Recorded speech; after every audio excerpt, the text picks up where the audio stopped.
navegar através do período mais agitado e emocionante da história da humanidade, o século XX.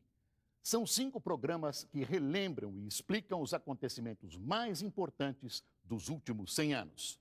Vamos rever as grandes descobertas, as guerras e as revoluções, as grandes catástrofes e a evolução dos costumes da Belle Époque aos tempos atuais. O século XX começa com a morte de uma rainha que deu nome a uma era, Vitória, e com o pesadelo da Primeira Guerra Mundial. Os comunistas chegam ao poder na Rússia e nos Estados Unidos, um terremoto devastador destrói a cidade de São Francisco.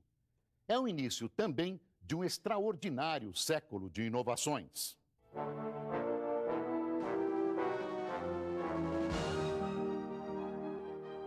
(8 de fevereiro de 1900). A Eastman Kodak Company apresenta ao mundo uma simples câmera de caixa de papelão. Ela foi chamada Brownie em homenagem a um duende popular dos livros infantis. Manejar a nova máquina era tão fácil que qualquer criança podia tirar uma boa fotografia, dizia a propaganda.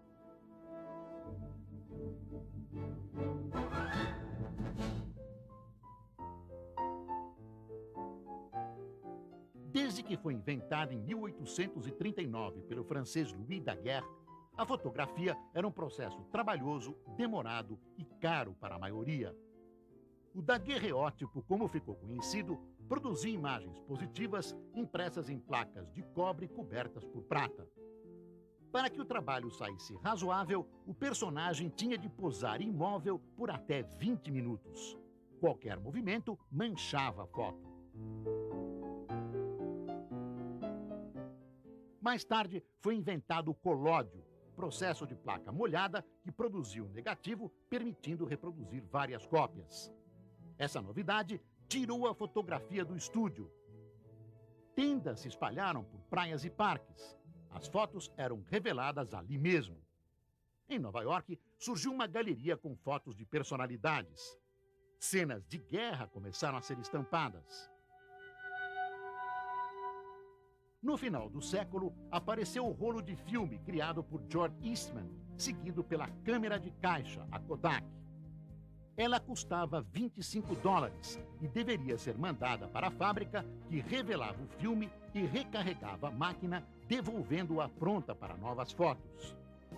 A Brownie, apresentada em fevereiro de 1900, revolucionou o processo e popularizou a fotografia. Era uma caixinha de papelão com um carregador de filmes de madeira e custava somente $1. O sucesso foi tão grande que a Kodak manteve o nome Brownie em mais de 100 modelos até a década de 80.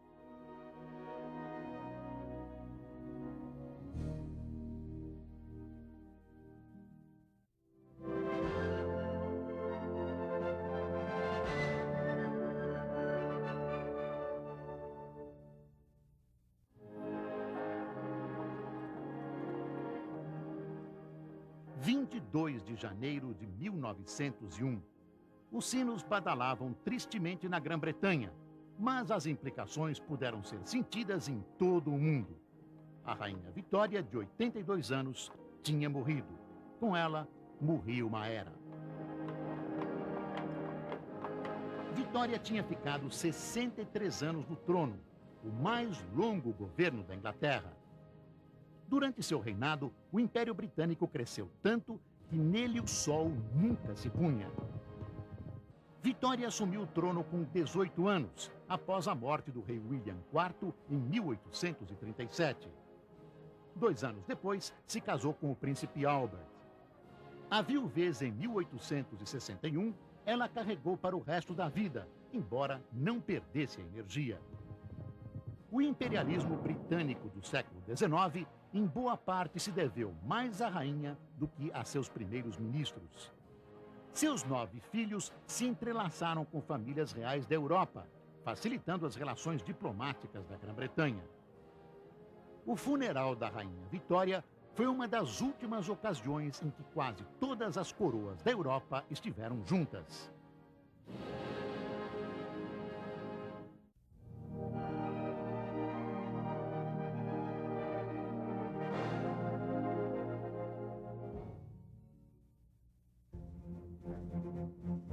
12 de dezembro de 1901.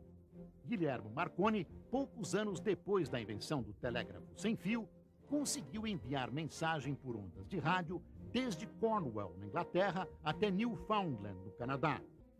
Marconi, um engenheiro italiano, encontrou na Grã-Bretanha espaço para suas pesquisas e criatividade. A ideia de manter comunicação entre navios e o continente atraiu o interesse da Marinha Mercante e do governo britânico. Depois de alguns avanços e fracassos, uma pipa ligada a uma antena foi empinada a 400 metros de altura na costa americana. Ela captou os sinais emitidos na Inglaterra. A invenção de Marconi marcou o início da era do rádio.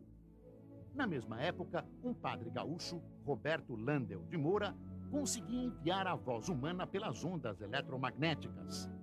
Ele tirou patente nos Estados Unidos do que chamou telefone sem fio. Em 1920, em Pittsburgh, Estados Unidos, Franz Conrad criou a primeira emissora de rádio, transmitindo o resultado das eleições presidenciais para cerca de 1.000 receptores. No Brasil, a primeira transmissão aconteceu no dia 7 de setembro de 1922. Um discurso do presidente da República, Epitácio Pessoa, através de 2 transmissores colocados no Corcovado. A primeira emissora, a Rádio Sociedade do Rio de Janeiro, fundada por Edgar Roquete Pinto, foi inaugurada 6 meses depois, no início de 23. Pelas demonstrações experimentais de radiotelefonia, centenas de programas logo encheram o ar em todos os continentes. Nos Estados Unidos, em 1930, 12 milhões de casas tinham aparelhos de rádio. Começava a era de ouro do rádio. Música, novela, comédia, esporte e variedades, o rádio era eclético, mas nada suplantava o interesse dos ouvintes pelo noticiário. As transmissões ao vivo possibilitavam que as pessoas acompanhassem os fatos à medida em que aconteciam. Tão vibrante, tão mágico, que milhões de americanos se desesperaram no dia 30 de outubro de 1938, quando Orson Welles simulou a transmissão de uma invasão marciana à Terra.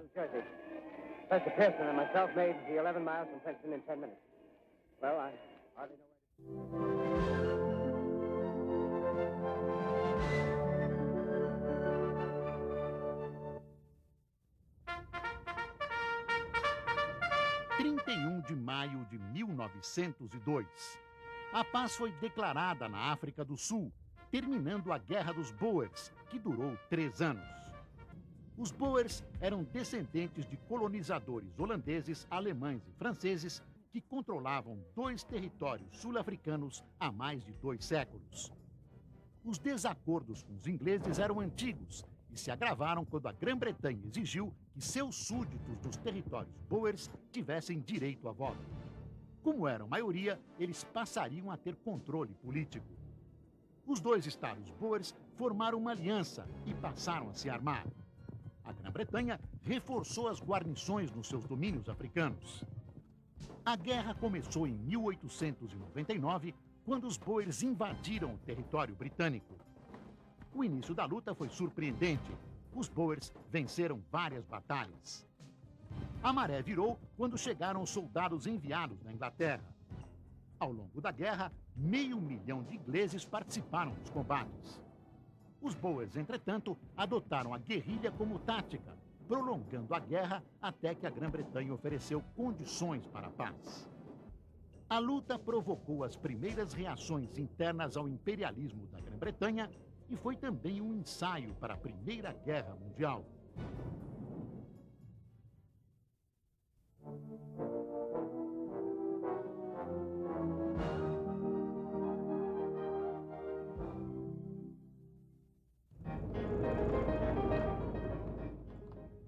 16 de junho de 1903.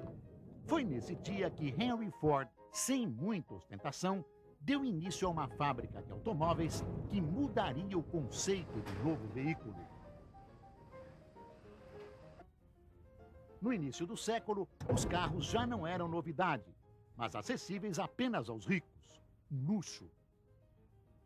Até então, cada carro era fabricado artesanalmente por uns poucos especialistas que dominavam todo o processo.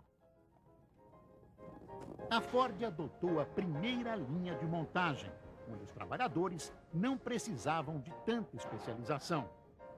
Ao lado de uma esteira rolante, cada operário adicionava uma peça ao corpo do carro. O barateamento foi brutal. O modelo T, que originalmente era vendido por mais de $800, teve o preço reduzido para $290. O automóvel se popularizou rapidamente.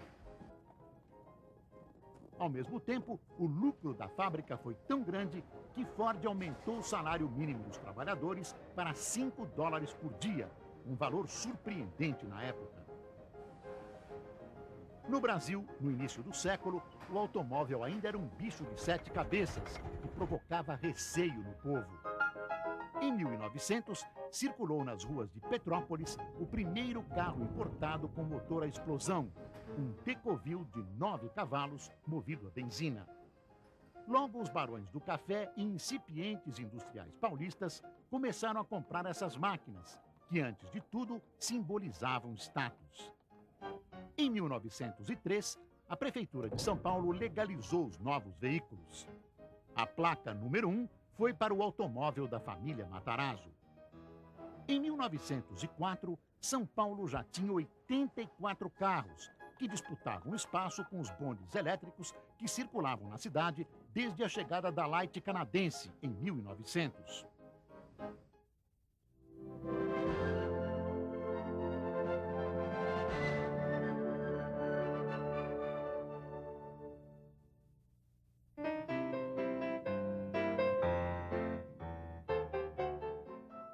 Em 19 de junho de 1905, o primeiro teatro do mundo dedicado exclusivamente a exibir filmes foi aberto em Pittsburgh, nos Estados Unidos. Com apenas 96 lugares, fechou a primeira semana com um lucro de $1.000. Só tinham passado 10 anos da invenção do cinema pelos irmãos Lumière na França e a indústria do cinema decolava. Em 1908, já havia entre 8 e 10 mil salas de exibição nos Estados Unidos. Em 1910, a audiência atingia 26 milhões de pessoas por semana. No início, os filmes tinham de 12 a 15 minutos, correspondentes ao tamanho da fita que cabia no rolo. Ainda na primeira década, alguns produtores criaram filmes de multirolos, os longa-metragem. A similaridade com o teatro atraiu a classe média para a nova diversão. As projeções eram acompanhadas por músicos ao vivo que faziam até efeitos sonoros condizentes com o que aparecia na tela. Diálogos e explicações do enredo eram mostrados com cartazes. O primeiro filme de estilo desenvolvido nos Estados Unidos foi o Faroeste. As comédias também faziam sucesso. E nasciam as estrelas do cinema mudo, como Charlie Chaplin, o Carlitos para nós brasileiros. O grande ator da época, Rodolfo Valentino, era o delírio das mocinhas. Aqui ele interpreta o Sheik. O Brasil acompanhava de perto a evolução do cinema. O primeiro cinema, o Cinematógrafo Edson, no Rio, tinha sido aberto em 1898, antes mesmo que nos Estados Unidos. O cantor de jazz, estrelado por Al Johnson, mudaria tudo. Em 1927, os filmes começaram a falar. Em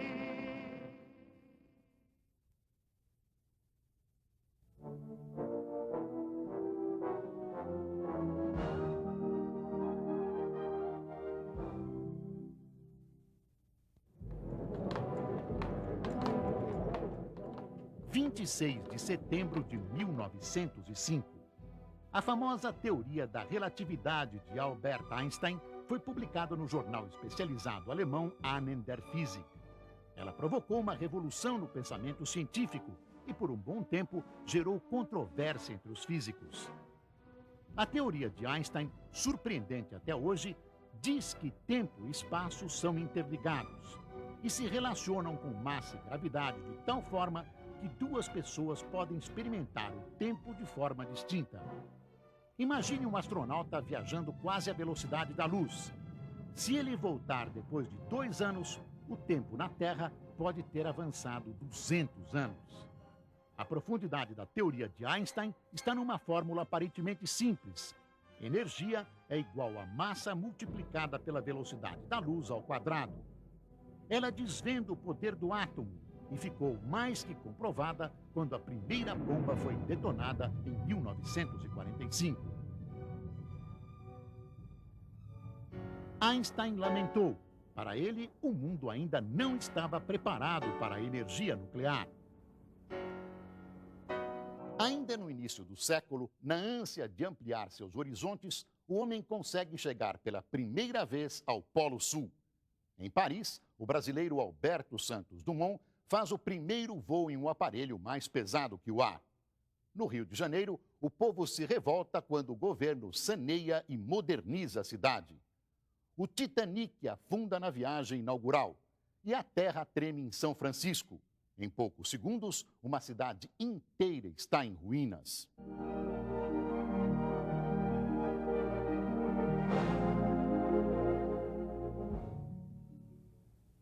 18 de abril de 1906. O dia ainda não havia nascido em São Francisco, na Califórnia, quando um estrondo foi ouvido e um dos mais destruidores terremotos da história americana rasgou a cidade. Foram 6 grandes ondas sísmicas que alcançaram a magnitude de 8,3 graus na escala Richter. O terremoto rompeu tubulações de gás e os incêndios irromperam por toda a parte. Os bombeiros se viram com as mangueiras secas, porque os dutos também foram destruídos. O fogo fora de controle durou 3 dias e 2